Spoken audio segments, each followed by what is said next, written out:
I was truthfully, subconsciously just looking for more ways to feel terrible. I played my first organized basketball game in well over a decade. I could have done better. I've been training so hard. I'm sounding just like I've been working out 3 times a week and I've been eating healthy the majority of the time. I don't have a 6-pack yet. Like 20 pounds has not melted off of my body. Greater the goal that you have for yourself, let's find a win. Whatever we focus on, we will see more of it. So many people just make wishy-washy commitments, but they only want it as long as it's... All right, little interruption before we get into the podcast. Did you know that over 60% of you that listen to this show regularly aren't subscribed to the channel? So if you could do me a favor and click on the subscribe button, because it really helps the channel grow and really helps me get bigger guests on the show and helps me elevate the quality of the show. So again, I run these episodes ad-free for that reason, because I want to give you the best experience possible without any interruption. So this is my little interruption right here. So if you could do me a favor and subscribe, click on the notification bell so you can be notified when the episode goes live. I appreciate it very much. Enjoy the episode. All right, good morning, everyone, and welcome to another episode of the Fit Vegan Podcast. Today I want to share with you a conversation that I had with my Tony Robbins coach on Tuesday. It was a few days ago, and he told me, and I apologize for the language, that I'm looking for ways to feel like. And you know what? He was 100% right. So I'm going to give you a little bit of context as to how this conversation came about, how this comment came about, and how it ties into those of you that are looking to improve your body composition, that are looking to be fitter, that are looking to be healthier. As you all know, I love analogies. I love storytelling and kind of pulling out the lessons and framing things in a way to help you get the most value out of it. So let's just dive into it. On the Monday night, the night before, I played my first organized basketball game in well over a decade. As I've shared with some of you, I've hired a basketball coach to train me for my skills, because there's a combine event that I'm going to in Las Vegas in July, and I'm hoping to get some great things out of that event. And I want to be really, really, really good.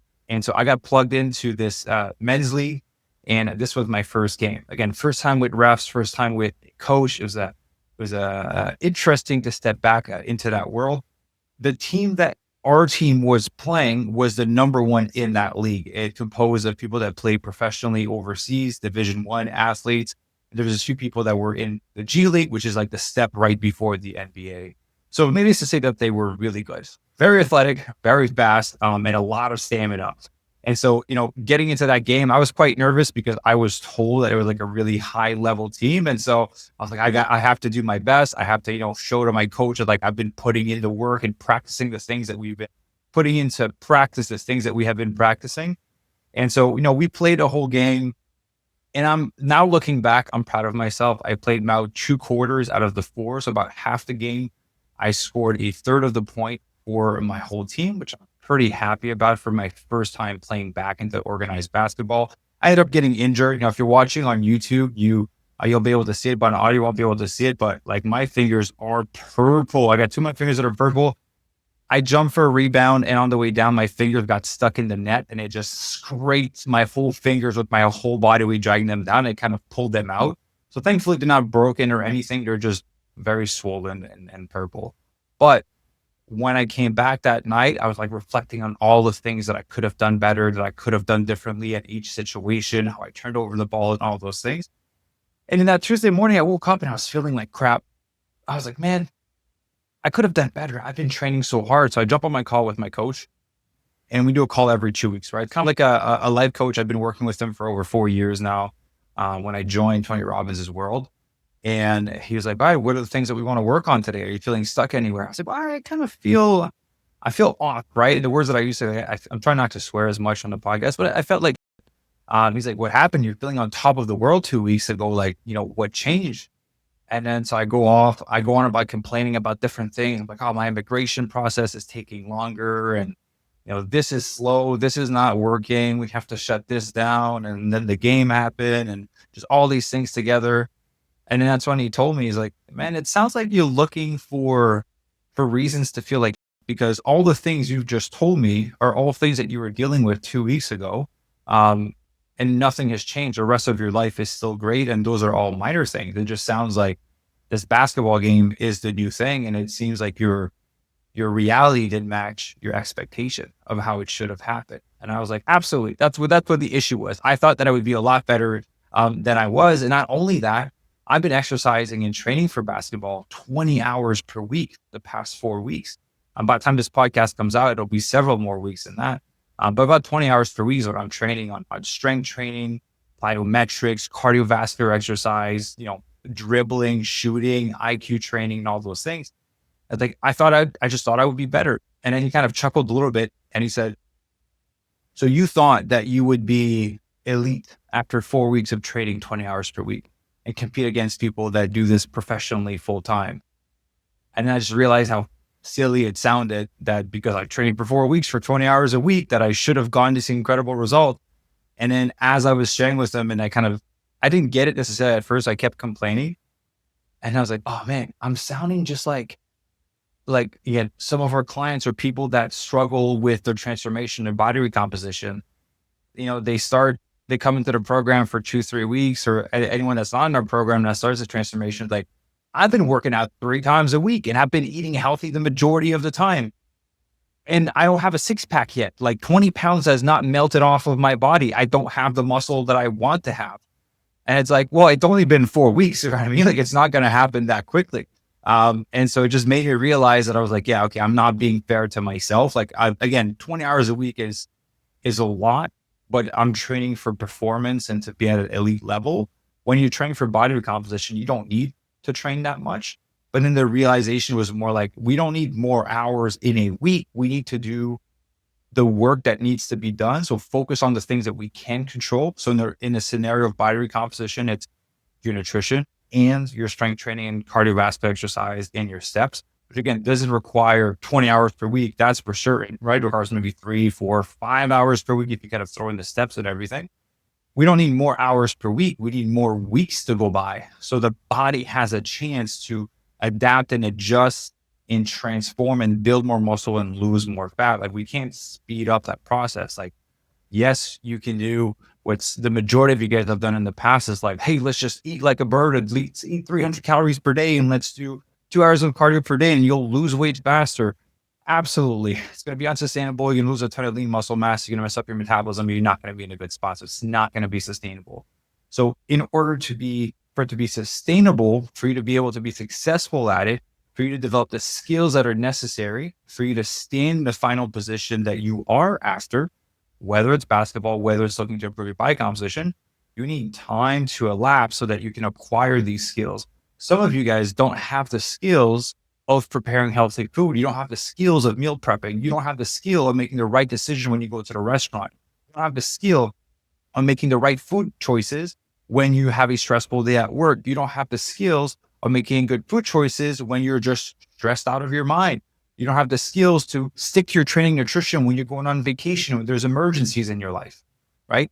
Truthfully, those are all skills that I have acquired for myself, right? External to basketball, when it comes to fitness and nutrition and mastering my body composition, I have mastered it. You can put me in any scenario and I will know exactly what to do and I will do exactly what I need to do. But it's because I've been at this for so long. And so as a part of that whole conversation, it was not only the realization that like I was trying to be, I'll say the word entitled, but that I should be compensated more for the amount of work that I was doing in terms of the results that I thought that I would be producing. Because I'm training 20 hours a week, all of these things should happen. Nothing should happen, right? You get the results out of the effort that you put into it. And anything that is worth it in life, whether it's performance, improving your body composition, having a healthy relationship, starting a business, whatever it may be, it requires a lot of time. And then so he shared with me, he's like, hey, how long did it take you for you to master your mind when it comes to nutrition and fitness and being able to do, the right thing for you to stay in shape all the time? I was like, oh, at least a decade. It took me at least a decade because I didn't really have coaches at the beginning. So I had to learn a lot of these things by myself. If I could go back, I would 100% get a coach because it would shorten that timeline to maybe 4 years. It would shorten drastically because I made a lot of stupid mistakes. It took me like 10 years. He's like, okay, then how long did it take you to be on top of your game for Fit Vegan and feel like you got this under control and you can actually have the impact that you want to have and feel confident in every action that you take? I was like, I'm kind of just got there. And we've been at Fit Vegan for 5 years. I was like, So I had a lot of dues that needed to be paid. You're like, exactly. He's like, you've set a new goal for yourself. And same for all of you listening. If you've set a goal for yourself of improving your body composition, of getting healthier, lowering your cholesterol, lowering your blood pressure, building more lean muscle tissue, dropping the amount of visceral fat that you have on your body, there's dues that need to be paid. And a lot of the times, I would say all the time, the dues that need to be paid are two things. One, their effort, and two is letting enough time elapse and pass by.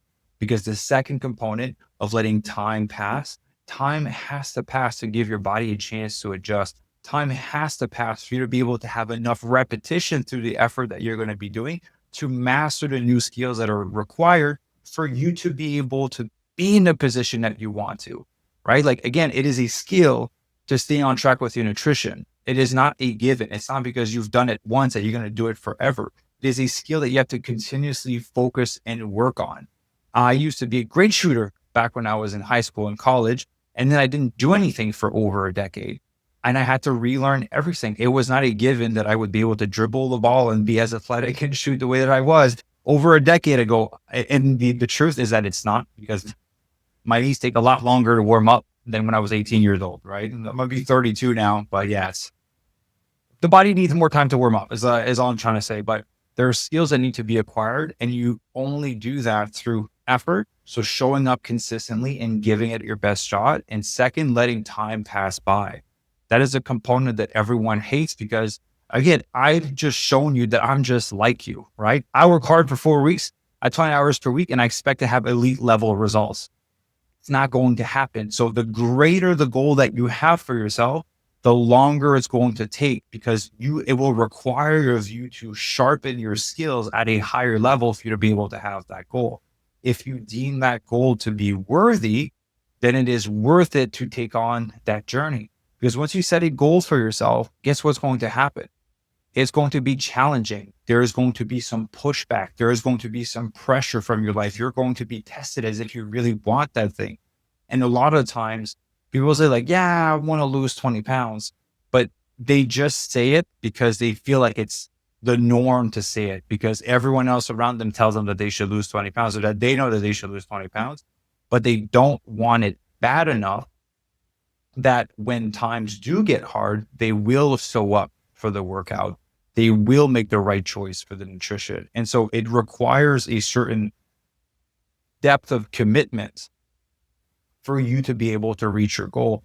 Like, I'm going to be completely transparent with you guys. The last time when I trained for half Ironman 5-6 years ago, the max I've ever trained was 12 hours per week. So now being at 20 hours per week and being older, it is a massive effort on my side. My schedule, which was already optimized, is even more optimized. And I'm happy to say that we're able to serve more members through our physique and coaching program because I was smart with it. I built an incredible team that's going to allow me to accomplish these goals that I have for myself. But there's a lot of days where I don't want to go and do that second workout for the day. Like, I already did a workout this morning for 90 minutes of dribbling, shooting, plyometrics, and everything. And then in about an hour and a half, I'm going to go do my leg workout for the day, right? Like, my legs are tired already. And I'm going to go do the second workout because in the context of what I'm looking to accomplish, it is necessary for me to be able to perform on tired legs, because that's what's going to make a difference when it's the end of the game and everyone else is tired. If I can outlast them, that's to my benefit. But when it comes to body composition, you don't have to train twice a day. So I'm just going to put that out there. You don't have to be as intense as I am being, because I've set a pretty big goal for myself. But that goal of improving body composition will require you to take some time out of your day to do strength training, to do some cardiovascular exercise, to monitor your nutrition, to prep some of your food so that when you are stressed or in a rush, it is easier for you to make the right choice because you've already prepared that food. Whether you cook it yourself or you use a meal delivery service, doesn't matter. Like, you need to do those actions to ensure that you're going to be successful and you're going to make it easy for yourself. So just to kind of tie back to that initial sentence before I wrap up the podcast, which is, I was looking for ways to feel like that is usually what happens when we are in a funk a little bit. So when we start our group calls with our members, we always start with wins. We have separate physical and a non-physical win. And, there's weeks where members come in and like, I'm crushing it. I'm on top of the world and everything is beautiful. And then there's weeks that come in where like life is more stressful. A family member is sick. They had to bring someone to the hospital. It was really stressful at work. And like, I don't have a win this week. I'm like, let's find one. Let's find a win, because whatever we focus on, we will see more of it.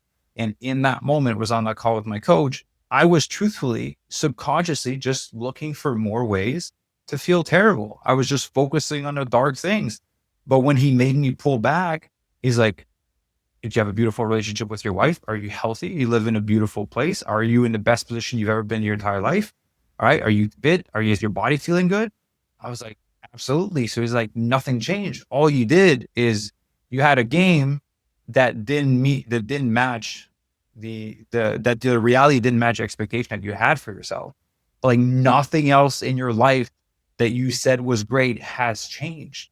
And so it was just about that specific moment, which, by the way, like I said, scored a third of the points and I'm playing half the game, which is still pretty good in my opinion. And so it's like, there's no real reason to feel like it's always when your reality doesn't match your expectations that there's an issue. That's when you start to feel down, anxious, or depressed. And so a lot of times we have to manage our expectation or level up our actions in our reality so that down the road, our expectation can start to match our reality. And from having done this process multiple times, of having set goals multiple times where I set the big goal and then my reality doesn't match the big goal yet, but in my reality, I keep taking massive action and eventually my reality matches my expectation. And it is such a beautiful place to be. And you can choose to live there. Or if you're just like me and you like to set other fun goals, then you put yourself again in a situation of discomfort. You're like, cool, we'll take on this next thing. And then our reality is not going to match our expectations for a while. But then the journey of it starting to match is so hard, but fun at the same time, because you prove to yourself that you have the ability to accomplish any goal that you've set for yourself. And that's one thing I've realized early on in my life. That's why I try to be very cautious of what goal I choose to take on. About this basketball thing, I sat on this for 6 months. Usually I'm pretty quick of like knowing what I want, but for 6 months, I was like, hey, this will be a big commitment. I took 6 months to play, train, have fun. I was like, do I really want to take this on for the rest of the year? Like I'm only giving myself to the end of 2025 to make something happen in that space. And so, yeah, it took me 6 months to sit on it, to be like, okay, well, once I was committed, I was locked in. I hired the trainer, I hired the coaches, I hired the massage therapist. I set everything in motion for me able to be successful at that goal. And so just to kind of throw one last thing in there, just because I'm on a rant, this is a solo episode. We can talk about whatever I want to talk about.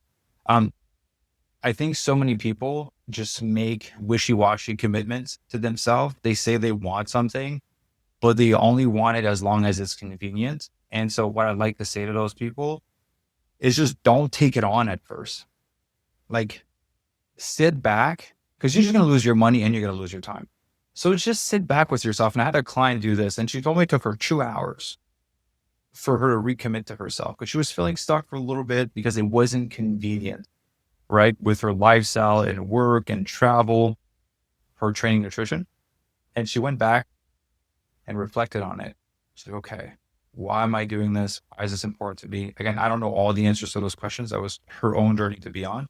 But after she came back, she's like, I'm recommitted, like actually recommitted. It was not like I should do this and therefore I'm recommitted. She actually did some soul searching for her to get to the place of actually saying like, I am committed, regardless of whatever will show up in front of me. I will overcome it, conquer it, and move forward. That is a level of commitment you need to have towards your goal of improving your body composition, being healthier and being fitter. Because again, like if there's one area of your life that you should master, it is this area. It is the thing that will determine how you feel on a day-to-day basis. It'll be the thing that determines how you show up on a day-to-day basis. It's the thing that will determine how long you live. It is the thing that will determine how the quality of those years will be for the rest of your life. And again, it is a massive confidence builder, which changes how you show up in the world. It changes what you take on for yourself, because the more you get success in mastering your body composition, the more you're like, oh, what else can I do? Right? You start to show up differently. You start to potentially attract the partner that you've always wanted. You potentially improve the relationship that you already have. A lot of people start making more money. A lot of people change careers, move to different cities, move to different states. Like there's so many beautiful things that come from the increase in confidence from you completing something that you said that you were going to do. But that only happens when you're truly committed and that you will show up no matter how inconvenient it is. That's what makes the difference between people that succeed and don't succeed. And yes, that's what I have for you today. Again, this was a conversation that I had a few days ago. I felt that I should do a podcast on it and record it because if it was insightful for me, it might be insightful for you guys. And so I hope that you appreciate this episode, that it resonated with you. I wrote about this in one of my weekly newsletter, but I want to do a more in-depth conversation about this. And so for those of you that are not yet subscribed to the newsletter, I do write some pretty awesome stuff every weekend. Don't take it from me, take it from the people that read the newsletter and the emails that I get every single week. It's absolutely free. The one I wrote for this week took me 2 hours to write. I put a lot of love and effort into it to make it as valuable as possible to help you on your transformation.